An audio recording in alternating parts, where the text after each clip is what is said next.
મારું નામ ડૉક્ટર નાગેન્દ્રસિંહ બિહોલા। હિન્દુआ सूरज वीर शिरोमणि महाराणा प्रताप जे भारतना एवा वीर पुरुष हता के जेमने याद करीने आपणामां सुरातन आवे ने वीरता आवे।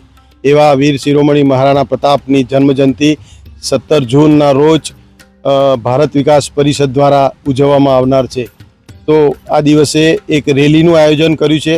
डीप एरियामांथी रेली स्वरूपे નીકળીને આપણે અહીં ઓધારી તળાવે જે સ્મારક છે મહારાણા પ્રતાપનું ત્યાં આપણે ભેગા થઈશું અને એ નિમિત્તે એક વક્તા તરીકે સહદેવસિંહ પરમાર જેઓ ખૂબ સારા વક્તા છે એમને પણ આપણે આમંત્રણ આપ્યું છે અને આવશે અને વીરતાની વાતો આપણે કરીશું અને આપણી નવી પેઢીની અંદર મહારાણા પ્રતાપ જેવી વીરતા આવે અને માતૃભૂમિ માટે આપણે કંઈક કરીએ એવી આપણને પ્રેરણા મળે। એ માટે આપ સૌને હું દિલથી ભારત વિકાસ પરિષદ તરફથી હૃદયથી આમંત્રણ આપું છું કે આપ સૌ પધારો અને આ વીરતાના ગુણો ગાઈએ અને આપણી નવી પેઢી પણ એવા ગુણો સાથે વિકસિત થાય।